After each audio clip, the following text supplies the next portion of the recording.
welcome. Thank you for being here. You are in Women's Body and Power. So I am Coach Holly here with Coach Katie, and we are here to talk about things with you today. Yes. Talking about our favorite gym equipment, which I think is a fun one for us because we get to kind of nerd out or maybe even have, hopefully not a heated discussion about what our favorite gym equipment is. And I brought some home equipment too, so I'll grab that in a little bit. Oh, this is a show and tell? I only have a few show and tells because I mean, this is where I'm at. But yeah, I have some fun ones that I think I'd like to demonstrate just because I know people are sometimes not going to the gym. I wish I would have known. I didn't know to bring your sorry. stuff. It's okay. Always right here for me. It's always right here. So, yeah, but let's start with you. Like, what is your favorite?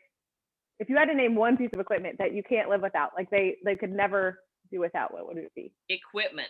Yeah, equipment. So it can be anything. Mm-hmm. So I would say, I don't know, like I have my little dungeon out here where I lift. And if I could only have one thing to use, I think it would be my dumbbells. Your dumbbells?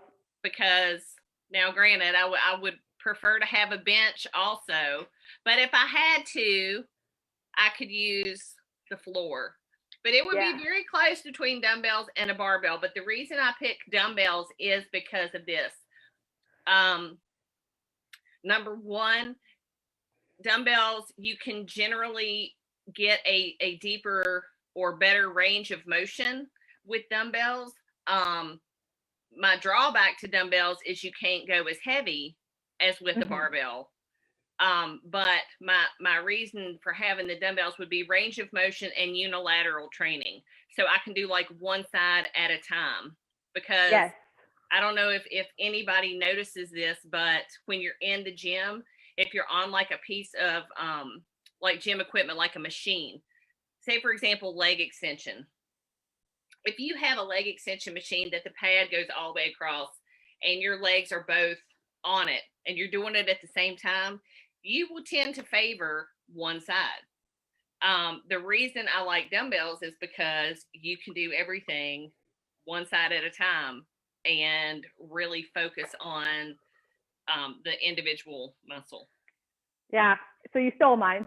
I was assuming everybody would expect me to say barbell. So I was like, no, I'm going with dumbbells because they really are. They're so versatile. They're like, you can do everything with them. And you hit the drawbacks too. I do enjoy training one or the other side, of the body, just because I tend to compensate when I use the barbell a lot with, my stronger side. And so you don't get to see that weaker side kind of pull its weight sometimes. So yeah, I love the dumbbells. Kettlebells are fun too. I think kettlebells are a lot of fun. What about resistance bands? So I'm kind of in this love to hate with resistance bands because I've snapped a few now, and I don't know if you guys have ever snapped a resistance band doing face pulls, but it hurts like nobody's business. Okay, so we've got a like a comparison here. So yeah, do you mean like the tubing resistance bands with handles, or like the flat bands? The flat bands. See, so they're like the long infinity bands. Most of the time, I think people throw them over the pull-up bar and use them for pull-ups. But I tend to just anchor them anywhere and use it almost as if, because I don't have a pulley system. I don't have a cable machine. So that's kind of my go-to. I do like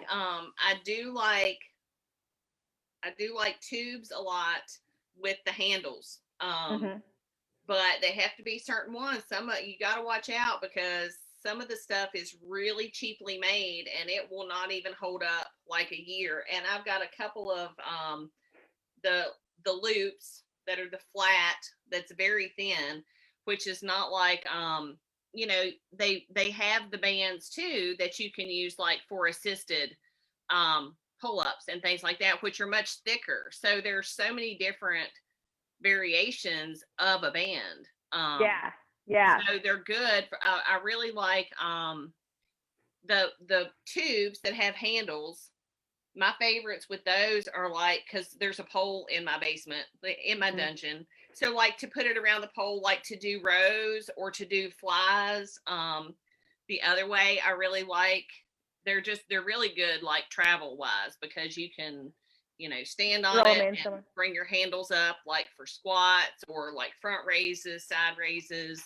They're very convenient, especially if you're traveling, because they don't weigh anything. And you're backstage at a competition, you have to have it for pump up. And speaking of which, I have had like three of my tubes with handles stolen from backstage at shows. Like, come on, people. What? Like, this is my pump up band. Obviously, it's here with my stuff. This is not the equipment that the show promoter has provided. This is mine. And I'm like, one of them was a really good one too. And I'm like, that just made me mad. Oh, that would fire me up. I'd be upset. Okay, so bands, I think that there's like this, there's good ones, and then there's, for lack of a better word, just really shitty ones, And the other thing is, I have my gym in a garage, so sometimes if the temperature doesn't stay the same, the bands lose that integrity, right? And so once they're losing that integrity, that elasticity, you got to be really careful if they're going to be breaking.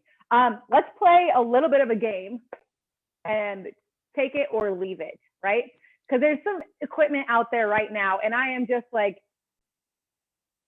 almost appalled that people are thinking that they should go buy this. One of them is this stupid shoe that you can attach a dumbbell to. Have you seen this? Yes, I have seen this. Okay. I hope I'm not the only one on the side of just leave it, just like don't even waste your time with it. But what's the purpose? Like, do you see a purpose for that, or is it just fitness and health and whatever? It's a $72 billion industry. Like, we're gonna get people to buy stuff just because we can make them feel like that is the the best thing on the market right now to get them results. Yeah. So take it or leave it. I can see like a few exercises where, okay, for example, like leg extensions, leg curls, if you don't have, like, okay, think about it. If you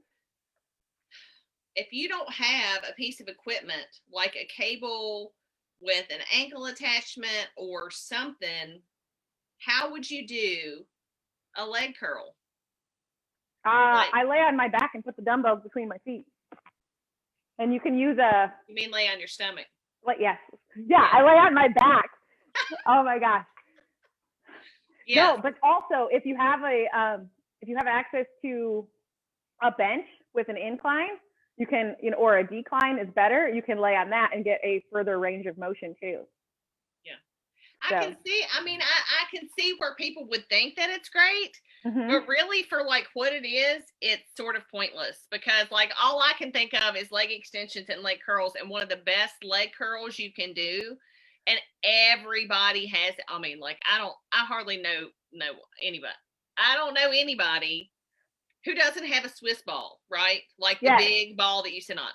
Hamstring curls with those are killer. Like literally lay on your back with your heels up on top of the ball, roll it in towards your hips as you raise your hips up. And those are great hamstring curls. But I mean, yeah, the weight on the shoe, it's like, you know what I do? I'd end up hurting myself with something like that. That just seems like an injury. Like so you set it down, step on it, and break an ankle, in the process. Yeah, it's not worth it. I'm sure. Okay. What was the other one that I just saw? Because you get messages like, my family, there's a lot of us, and so I'm, constantly getting messages from cousins or my sisters, my mom, like, hey, should I get this? And it's like, I don't remember what that thing was that my sister just sent me. Oh, I do know. Again, dumbbell, right? But it has the kettlebell attachment. Have you seen that? So you can make any dumbbell a kettlebell. Yeah, maybe. But I don't know what it's. I haven't seen it enough, I guess, to know. I'll have to pull a picture up of that one. That one kind of threw me too. But maybe people are just trying to use their dumbbells. But dumbbells are so versatile. Like, they don't need any extra help, you know. They're so versatile. So it's a fad thing. Like, oh, hey, yeah, this is great.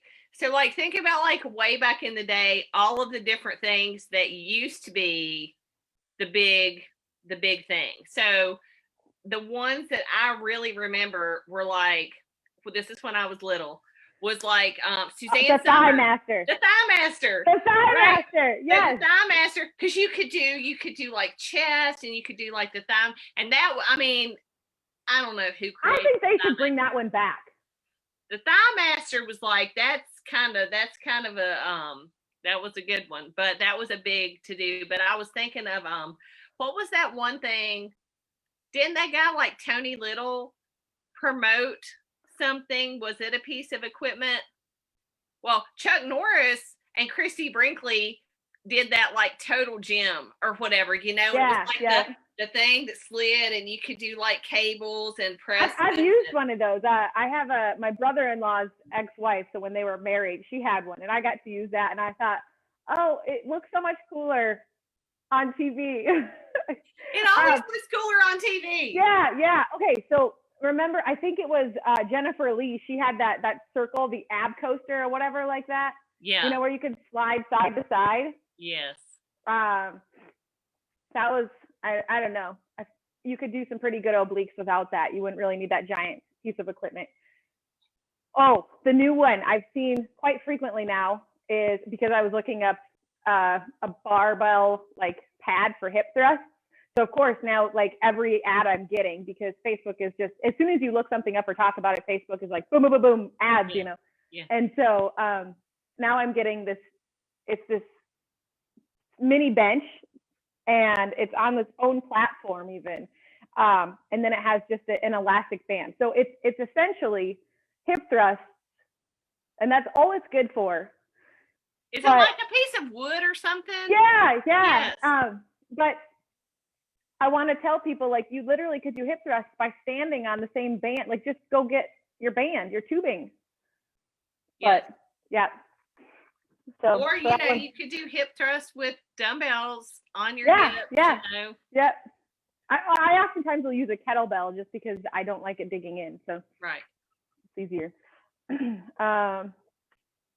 Okay. Well, actually, I was going to show you the one that I did buy, and I thought this was kind of funny. I'll get it for you. Okay.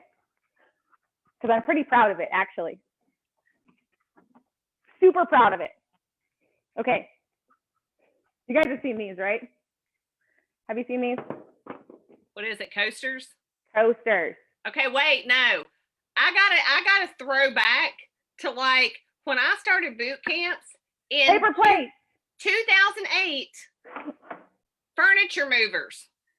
Yes. Okay. Used furniture movers as sliders, and then somebody just turned it into sliders. And I'm like, you know, I could have done that. I could have created this, right? So I actually moved my furniture with this. So the most amount I've ever used these, because they don't slide on my floor. They don't slide on my floor, either side. I moved my bed with this. I have used paper plates, and I like them better. Yes. They work on carpet, and they work on wood floors. Yes. And if you have a wood floor, use use like hand towels or washcloths. They work great on wood floors. Yep. Okay, ready for this? Yes. I actually like these. Oh, is this the jump rope without the rope? Yes, and they're weighted. Okay. Yes. So they're weighted. I love these because I am terrible at jump rope. Like, I suck at jump rope so much. So every time I have a workout and it's like, I'd like to do some jump rope, or, you know, sometimes like you want to do like a CrossFit type workout, and it's like you have to do so many double unders, and I'm like, no. I like these. I love these. But essentially, you could just use your hands, guys, and pretend you've got something in them. So I never like want to do a CrossFit type of workout, so I don't have that issue. I went through a phase, and so, but some of my clients still use these just because, you know, when they're not good at jump rope, it feels useful. So let's say hi to Taylor and Karen and Jerry, Hey, thanks for ladies. watching. I don't know who's still watching, but hi, ladies. It looks like we got 4 people on. So if you guys are on, throw us an emoji in the comments or something so we can see who's here with us. Ask us about a piece of equipment that you think might be worth it. And we could say thumbs up or thumbs down. So let's review. The cordless jump rope. Is this a thumbs up? I will give it a thumbs up. A thumbs up, thumbs down. I'm going to thumbs down. Like, I just don't feel like it's worth the investment. How much does it cost? It cost me $14. Well, I think I could spin. I mean, $14 maybe isn't a lot, but I could sit here and spin for the amount of times I've used it, for the amount of times my clients have used it. Some people just like to feel like they have something in their hands, I guess. I don't know. Yeah. But, you could get, they have those, like those fat grip things, like at the gym. You can hold that and pretend it's a jump rope. Yeah.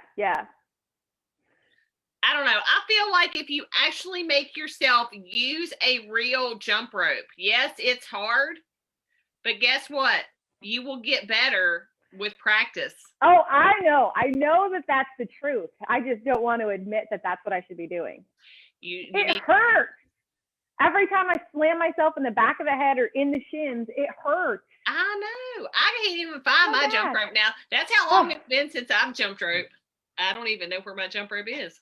I need one of those cloth ones, that they used to have for kids. You could go and buy them, I think, at like the Dollar Factory or whatever. They're like the cloth, the plastic handles. But like they don't swing good. So the one that I had, I remember my dad had one when I was growing up. And first of all, it was too long because I was little. But it had a little plastic piece like in the middle of it at the bottom, which actually made it go around better. But it wasn't big enough that like it would really like hit you in the shins or anything like that.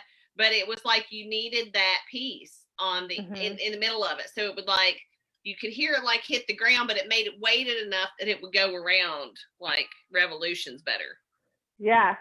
So ladies that are on, do you have questions about gym equipment? What's your we should know what's your guys' favorite gym equipment. And we're reviewing too. So then we talked about the handheld jump ropes, and then the sliders, which we know we can get. Furniture movers work great too. Paper plates, towels, socks, all the things. We're going to say take it or leave it on the, what was that thing called? The thruster or the hip thrust thing. Yeah. I'm going to say nah. Because I think it's like 3 easy payments of $19.99 or something like that. Something stupid. Yeah, no. I'd say no. If you have one of those, if you've already purchased one, hey, we've all bought something. If you've purchased it, like maybe we're missing out. Maybe we're missing out here, but I will tell you, I see people at the gym just attempting hip thrusts, and it's like it's painful to watch them. So maybe this is helpful if you, I don't know, maybe it's like really a lot of resistance or something that it's hard to get without a barbell, because like there's a lot of awkwardness going on with dumbbells and barbells, like hip thrusts at the gym. I'm like, oh my gosh, these people, like somebody's gonna really get hurt. It's not. Yeah. We're gonna have to do like a series of Wednesdays, like for an entire month or something like that, on the most like misdone exercises, right? I don't know what to call it. The worst form, the exercises that most people are getting wrong. We probably need more than a month of Wednesdays. Probably. Well, we could talk about like several on one episode, I guess. So Taylor loves her dumbbells, so that's good, Taylor. Yes, Taylor. Dumbbells are great. They're probably my favorite. But what about equipment at the gym? If I went to a commercial gym, let's just talk about so not just equipment, but if I went to a commercial gym, what should I be doing? What is the one thing that you would say, or, what is the exercise or machine at a commercial gym that I should definitely be doing? Squats, hands down squats. Like I will say it's squats every time. Barbell squats for sure, right? Because we've got so much going on in a barbell squat. We're working so many areas of the body at one time with good form. Now, I would say don't advance the barbell squats until you've got form down, right? Just because you want to start from a place of getting it right, so that you're not constantly just adding insult to injury if we're, adding weight to a really bad squat. But, there's so much going on. We've got the legs involved, the core. I feel like I've got a pretty good, core strength, and I don't work a lot of core. I don't, it's not an area that I spend time outside of bigger lifts fine tuning, and I attribute that to squats.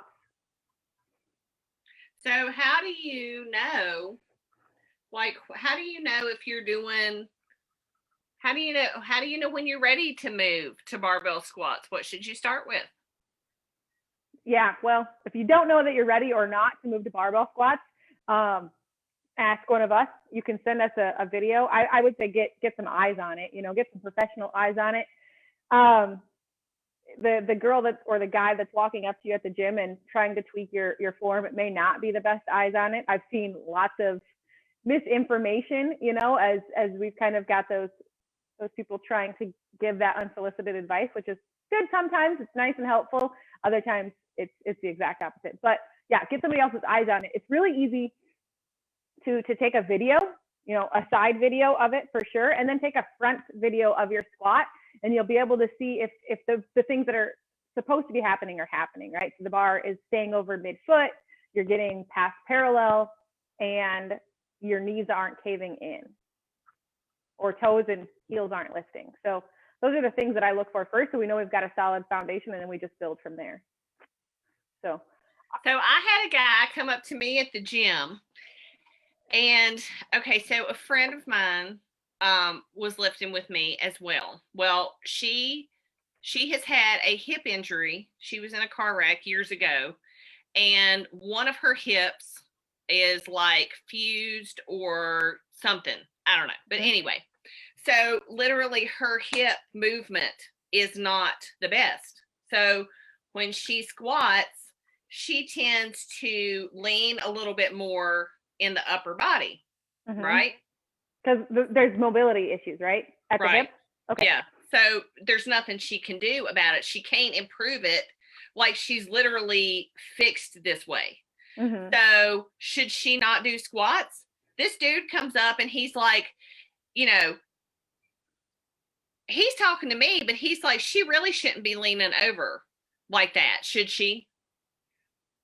And I'm like, okay, I don't want to go through this whole to-do, but as a professional, Katie, what would you have said to the man? I would say, everybody's squat looks different. It really does. Everybody's squat looks different. And that's why you want to be working with somebody that knows, have you had an injury, right? What is your body capable of? What is your mobility range? So that you can work in that, because we have differently abled bodies all over the place. And you can't tell me that, somebody that doesn't have, full access to their limbs or range of motion shouldn't be doing exercises. I mean, we see it all the time where we have, disabilities that are still getting in really great exercises. And so you can still, I'd say if they don't, that's what I'm saying. So unsolicited advice in the gym, just nod, say thanks, and like, thank you next, right? Like, just go on with your day. So I would say, because people hear so many different things about what you should and shouldn't do, like when you're doing this movement, right? So let's just take squats. So that is a prime example. So the way your body is made is going to influence your form, just as much as you controlling your form, right? So like for me, I have been told by multiple coaches that I have extremely long femurs. My legs are super long, right? So it is hard for me, it is hard for me to get down to where I need to get. Like, I have got a long way to go, right? Yeah. So you can't say that, okay, my legs are the same length as my boyfriend, who is 2 inches taller than me, but my legs are the same length. So your proportions of your upper and lower body have a lot to do with what your form looks like too. So somebody that has a lot shorter legs, they're probably gonna like look stellar in their squat form compared to me if we're both doing it the same way. Let's go to that, what they look like, right? So I think that's the misconception. And I go into some of these Facebook groups that are like 50,000 women in there giving, you know, asking for form checks, and then they've got like 300 comments under it with different things that they should be doing. And I'm like, that isn't helping anyone. You know, we're just telling her what she should be doing, but we don't even know, you know, what her body is capable of or where she started at, right? So if she's a beginner lifter and she's still working on mobility, or even just that bracing or breathing or balancing or anything like that, maybe her grip isn't even, you know, where it should be, you know, and we're pulling the shoulders forward on accident. There's a huge misconception, I think, in the lifting industry that everything should look the same. You know, it should look a certain way. And we even see it in, you know, Starting Strength, the books. You know, you have this ideal looking squat. I mean, it's just like weight loss, ideal body size, right? Like, it's just this ideal looking squat. And it's different for everybody. Like you said, your femurs are longer. You have to make those adjustments. You have to understand that if your femurs are longer, where do we have to make those adjustments at? You know, is it hips out? You know, is it toes out? Where is that at? You know, what's your ankle mobility? And how is that playing on femur length? You know, is the bar high bar, low bar squat, right? Are we rolling it? So tell me, if I am in this position, so just take me, for example. Yeah. So if my legs are long, they're extremely long, and I don't have, like, my torso is not, I feel better myself doing a high bar squat. Because you can get upright. You know, so like, it just not feel right to me to do a low bar squat. So should I go with what feels right to me? Yeah. Well, okay. So I'm going to say yes, right? You always want to be feeling into your body. And if there's something that doesn't feel right, I always say stop, right? Like, figure out why it doesn't feel right. The other thing is there's a difference between feeling right and comfortable. You know, whenever I'm teaching the squat from the very beginning, and I see a lot, is they want to change everything. And I don't think people want to stay, and I won't say everybody, but as a general consensus, this idea is if we tweak it, then it should be fixed, like right now. And oftentimes the tweaking has to happen over a large period of time. You know, it took me almost 6 months this last time to identify the knee cave, because after I'd run a marathon, you know, I had really weak quadriceps, and so my knees would constantly cave in, you know, and then the hip flexors, trying to really move into that area. So it's about training other muscles that maybe have some imbalances, and I don't think that we stay in that long enough sometimes to find that perfect for us squat, right? Like, personal perfect, not perfect looking, but personal perfect. Now, the high bar, I mean, you do have a short torso, so high bar is obviously gonna feel better. And then that's it too, goal-based, right? Goal-based lifting. So you're not going for like adding 500 pounds to your squat, right? You have a different reason. I am. Are you? But you do. You have a different reason. You have a different reason for squatting, right? like, we're making sure that the muscles are building simultaneously, and so that aesthetically they look balanced. Mm-hmm. So of course you're gonna, you know, work the squat that way versus, you know, for maximum power, where you may be shifting to a lower bar squat, you know, so you can get just a little bit more momentum from that. I don't know if there's any right answer. Yeah. I mean, there's a right answer for you, but me just, you know, thinking about it. Well, so, I mean, you hit a good point in that. I think that it matters, you know, what you are training for as well, right? Because, okay, so for example, if you say the barbell squat would be my hands down exercise in the gym, right? But if, you know, if I'm a person who my squat form is not good, then, then maybe I should not do squats, but I'm going to work my way up to that, right? So like, there's like I've had a guy who I trained for years and years online, and he always comes back to I should be squatting, deadlifting, and bench pressing with the bar, right? But he hates them. He hates them. And I'm like, then don't do them. Like obviously, like if our goal is overall training and conditioning and you want to work all of these muscles of your body, then, you can have a coach like us evaluate your form, because the squat is such a great exercise, but there are so many variations too. Keep that in mind, ladies. Yeah. So I want to point this out because I think you're making a huge point here that we miss a lot. And that's the difference. He's training with you. He's training with you, right? So now you have informed decisions. So when you're working with this client, you already know his training, his goals, everything. Every time he asks you a question, you have the baseline. You have the other information necessary to help you make that informed decision with him or ask more questions.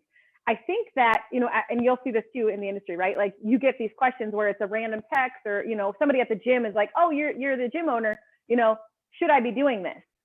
And that could be a 30-minute to, week-long conversation about, should I be doing this? Well, how many minutes should I be doing cardio? I don't know.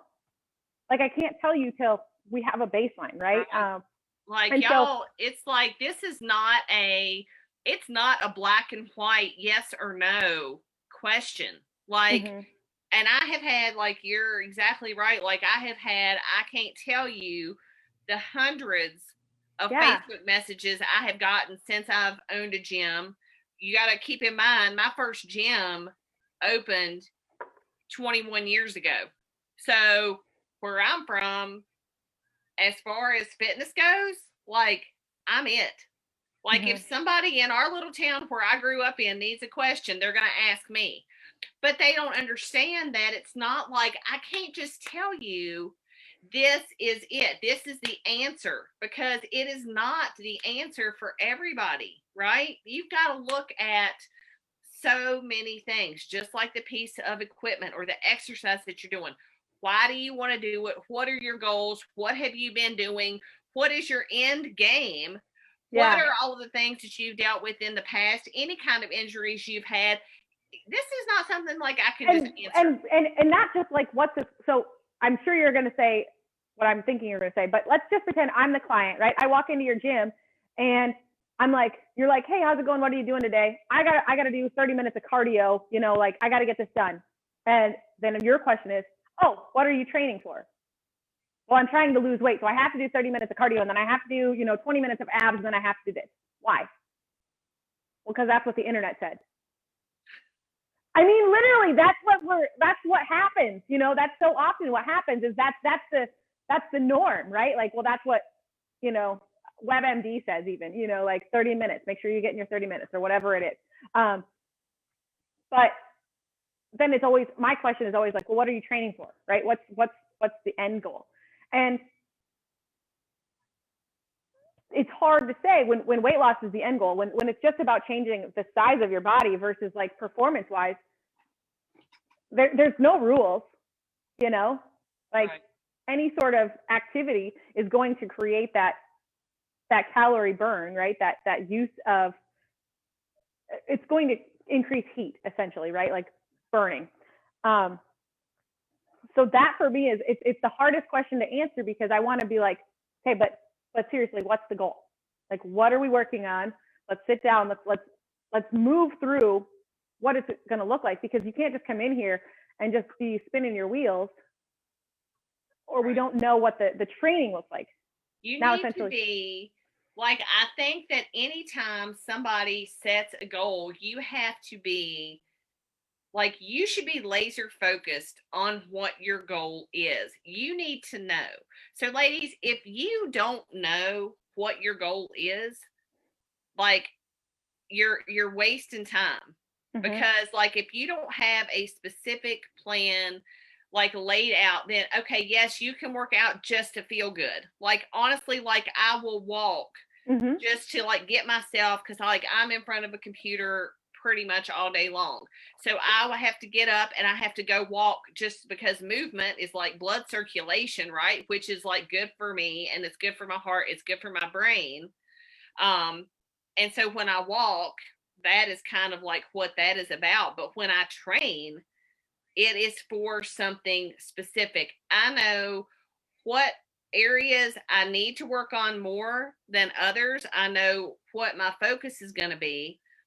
But if you're working with a client, like, or if you have hired a coach, then you need to get very specific as to what you want to accomplish, because because your workouts are going to be scheduled for the next 6 weeks. So you're going to know every leg day, this training is going to look like this. And then the next leg training day is going to look like this. You know what's coming.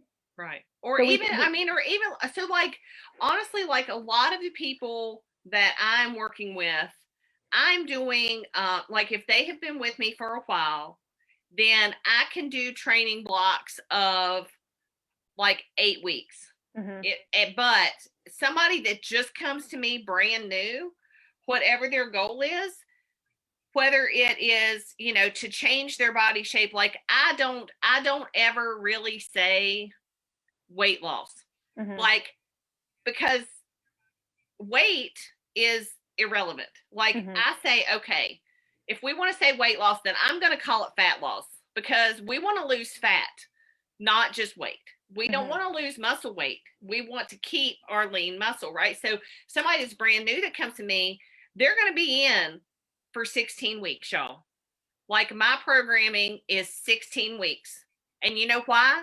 Because you can't do crap in a month. Nothing. Like, I love that. People that used to come to me, I would design a program for them for a month block at a time. But you know what that does? That just opens you up to step out at 4 weeks. You're not committing to yourself. So my programming now, it's 16 weeks. And it's going to be like, you are going to hear from me every single week. I'm going to be on you. You are going to be committed, and you're going to do 16 weeks. And I guarantee you, we're going to get you to where you want to be if you do the way you're supposed to do. But it's not going to be at 4 weeks. You can be like, well, see, I really didn't give it everything that I should have. And so I'm not really seeing what I wanted. And so like, I'm done. You haven't committed enough of your time and effort to get a result in 4 weeks, sometimes even 8 weeks. That's just the beginning. That's sometimes just laying the foundation. That's really just, finding your baseline a lot of times in that first 4 to 8 weeks, because, we're still learning the movements before we can actually really, increase the intensity and the load and the volume and all of that. So yeah, I like 16. Mine is usually 12, but I like the 16 because I do feel like that extended period of time, Yeah. Well, I mean, and you need to like, and every month, like reevaluate where you were, where you've gotten to. But like, y'all know, I mean, well, if anybody knows me, Lord, I have said this 10,000 times in my life, consistency is the key. And it is a long-term durational thing. Y'all know if I've talked about competing, it's been like, I said, when I decided in 2009 to start competing again in 2010, I'm like, this is everything I do is going to be about those changes. Well, I mean, y'all, that was, oh my Lord, 11 years ago or more. So I have been working on things. So, and like most people are like, oh my Lord, like 11 years, like, people will quit. Well, no, because I still got stuff going on. Like your goals are changing all the time, but you have to reevaluate and you have to keep moving forward. Like that is your focus. Your focus is on where you want to be. And then you break down the little steps to get there. But you don't sit there and get flipped out because, 4 weeks in, you're like, oh, well, I'm not seeing what I wanted. I'm just done. And then you go on and you do something different. And so you spend all of your time changing programs and changing to something else when you never even gave the first thing a chance to work. Stop I agree. being impatient. I agree. Okay, so I think we're changing our opinion here, and maybe we're going to have the same opinion. So we came into this, we're talking about equipment, and it was like our dumbbells are ideally our favorite piece of equipment. I think we had one that we overlooked. Obviously, your coach, your training program is your favorite piece of equipment. Yes. Well, I mean, that would be mine now that I'm thinking about it, because I can't do anything until I have that, until you have that. Your plan. Your plan is you got to have, because like, strategy. Okay, you can have a dumbbell, but how do you know what to do with it? Yeah. Right? Yeah. It's based on what you want to happen, like over a period of time. So what Coach Katie does with the dumbbell may be nothing like what I do with the dumbbell, because we both have different end goals. Like, yeah. Whatever the goal may be. So, you've got something to work with, but you have to know what to do with it first. So yes, I do think the program should be your favorite. Yeah, and I don't think coaching should be overlooked here, because find somebody that's going to make sure that one, there's a strategy to it. Don't just go on the internet and find your favorite Instagram person. I told people this last night too when I was talking to my group, but don't just find those Instagram programs and write down what that workout is that girl did, right?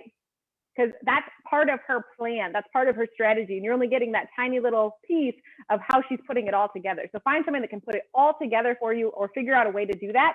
Do your research. You can do it on your own, or you can have somebody do it for you. But having that plan is really going to be the difference between you being somebody that just works out, like, hey, I'm going to the gym to work out, or I'm going to the gym to train. And there's a huge divide there. That's a perfect example too, because yesterday I was looking online. I don't read much stuff, y'all, but I do have certain things that I will like. Right now I have to find all of these research articles, studies, whatever. And so I look at things more in a different way than I used to. And it's not to find something for me to do, but I did come across, I do a lot of bodybuilding.com and muscle and strength articles. I get their emails. So sometimes I'll look at the stuff, right? And so yesterday I was looking at one, and it was a, get in shape for summer 4-week workout, right? Okay. Does that just make you sick just seeing that? All right, couple of things. For summer. It looks great in theory, and the whole package idea, because they don't just tell you the workouts, but they tell you what you should be eating and whatever, which is fine. But here's the thing. The workouts are, number one, a lot of them are high intensity interval training workouts. And I looked at it and I'm like, ugh. I almost just want to throw up. I'm not going to do all of this jumpy crap all the time. No. Okay. So there may be a few things in there that I would do, but if this were a client of mine and I said, here, do all of these things. I don't care if you like them or not. Eat all of these foods. I don't care if you like them or not. How long are you going to stick with that? Probably about 2 days. And then you're going to quit and you're going to go on to the next thing, right? So instead of, again, wasting all of your time, so many people spend hundreds and thousands of dollars to get equipment, to do a plan, to get this food, to blah, blah, blah, that is not lasting, right? So the thing is if you have a coach who can design it for you, it is worth the investment. Because for my 16-week programs, it's expensive. I'm not going to lie, but guess what? I'm going to be on you. You're going to make sure you do it. You're going to get the results you want because you have invested it. If you don't put in the money, y'all, then it's not going to be worth it to you. You're going to be like, and I'll just go on to something else. $27, $47 template programs, right? Where they're going to send you the meal plan, they're going to send you the workouts. Great in theory, but you and I have been on the design team of some of those, and we're literally just throwing Pinterest recipes in a plan, and then marketing it as this is what's going to work for you. without being tested. I mean, we saw that firsthand. It didn't get tested. We were just, everybody come up with a couple workouts, everybody come up with a couple recipes, throw it in a beautiful PDF, boom, sell it. Right. No testing. So zero testing. We don't know that it's going to work. Just, our professional opinion is that you're going to be in a calorie deficit and you're going to be working out. Should work. Right. Well, and I think that if you are an experienced coach, then you generally could probably come up with something that would work for most people. However, again, you've got foods that people hate, stick with it. Foods that you hate, foods that you love, exercises that you can't do, like this 4-week plan that I saw. It's great. I can do all this stuff. That's fine and dandy. But if I've got somebody that's got a back issue, well, they can't do this and they can't do that and they can't do that. So then are they going to write the developer of this article and say, what exercise could I do instead of this? No. And so then they're not going to do it because there's things that they can't do. Yeah. So if you've got something that is specifically designed for you and somebody working with you, oh my gosh, like 16 weeks, 12 weeks, whatever, that is worth the investment to make sure that your form is where it needs to be, that you are on the path you need to be on. That is setting you up to carry these habits, for the rest of your life. But if you just spend all of your time looking for the next best thing and the quickest results you can, then you quit, then you start something else, then you quit, then you start something else, and you quit because you don't have anything invested in it. Mm-hmm. Period. If I went out and got a $500 car that was a piece of trash, do you think I'm going to take care of it? Probably not. If I went and got a $50,000 car that was mint, brand new condition, perfect on the inside, clean, meticulous, yes, I'm going to be nobody's eating in my car. Nobody's, I want to make sure that my investment is lasting. It's the same thing when it comes to your health and your fitness. You want that to be lasting and you want to take care of it, not just be oh, new program, nope, not working, I don't care, because it was $20, I'll go buy something else, newest piece of equipment, next piece of equipment. Oh, did you see this infomercial? That looks great. Think of all of the things that you have spent money on. If you're in your 30s or more, all of the things you have spent money on in your life, and there are people that spend thousands of dollars on surgery. Yeah. And could you not change your whole life if you invested in something that was gonna change your health? Okay, you're so passionate. I just love your passion because it comes out as soon as you start talking, because you really do. I think you do. You feel for these women, even men are susceptible to it, right? That are just constantly spinning their wheels. So we're getting results, we're bouncing back. We're getting some results, we're bouncing back. And that back and forth, it has to be frustrating because we never get to see the full potential. And I think that's what you're getting at there is, being able to continue to make progress forward. That's where it's at. And you've got to be willing to make that investment. I mean, you're willing to make that investment in yourself just on small scale things, but without understanding that shiny object syndrome, it's built into the industry because, they're making billions of dollars on you trying this, trying that, trying this, trying that, because they can sell you tiny things over and over and over again. And it's probably sitting on your counter. It's probably sitting in your pantry, or maybe you didn't even use it. Yeah, this is true. So, okay, we have to wrap this up. I know we keep trying to make this just a 20-minute thing, but of course, when we get on here and we get to kind of nerd out and talk all things fitness, we do get a little passionate because we want you guys to see things the way we see it. And this is a space where we can be honest and upfront with you guys about what's going on and how you're actually going to get results. Okay. So thank you for hanging with us. I hope that you understand now that dumbbells are awesome, but there's even better equipment at your fingertips anytime you want. So reach out to Holly or myself and we'll get you hooked up with a strategy, a plan, and get you moving in the right direction. So have an awesome day, guys. Thank you. See ya.